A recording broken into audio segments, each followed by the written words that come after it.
iniwan mo sa aking laban. Bawat luha, bawat sugat na di maunawaan, ngayon alam kong kamay mo ang gumagabay.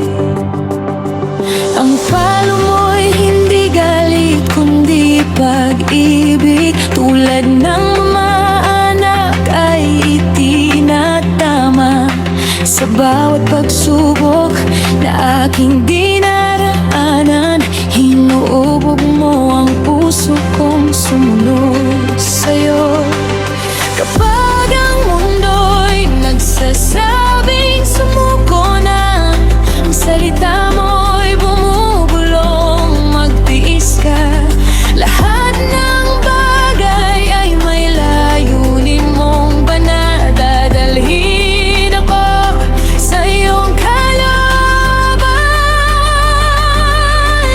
Kaya Panginoon, ako'y mananatili sa hirap man o sa saya, ikaw ang pipiliin. Kung ang daan ay may luha at may sakit, di ako tatalikod, di ako lilihis. Lahat ng pagsubok ay gagawin mong lakas, lahat ng parusay, pag-ibig mong tapat.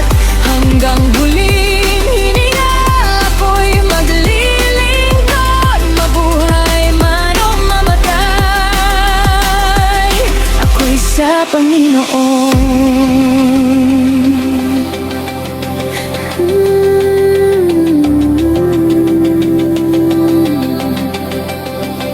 Kapag ang kabutihan ay nanaitihan ng sakit, at ang katapatan ay sinalubong ng panlalait, ipapaalala ko sa puso kong nanghihina na ganito rin ang dinaanan ni Kristo noon. Hindi karaniwan ng apoy na dumarating, ngunit sa apoy ang pananampalataya ay luminis. Ang bawat sugat ay tanda ng paghubog mo, hanggang maging karapat-dapat sa iyong pangako. Turuan mo akong magmahal sa utos mo, kahit ang mundo'y dito maintindihan. Kapag ako'y ituwid mo, ako'y magpapasalamat, sapagkat alam kong ako'y iyong anak. Hindi ako susuko sa gitna ng unos, hindi ako hihinto sa paggawa ng mabuti. Kahit ang masama'y gumanti sa kabutihan, ikaw ang aking hukom, ang aking gantimpala.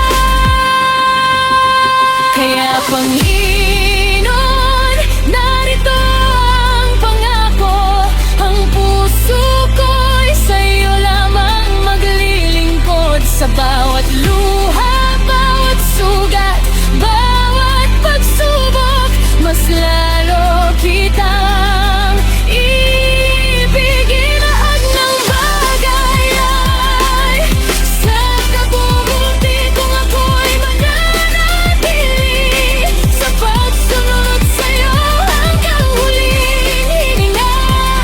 Ito ang aking nawis, mataway ako para kay Kristo, mamatay ako para kay Kristo. Sa buhay at kamatayan, ako'y sa Panginoon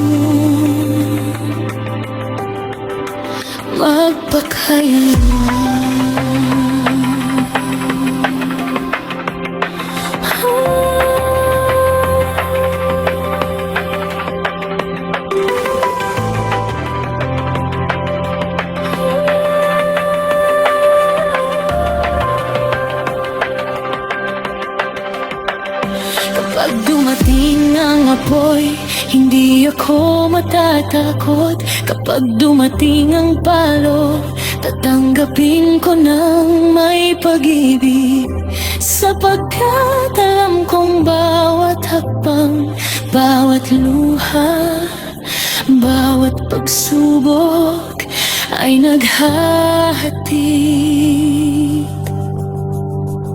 sa akin.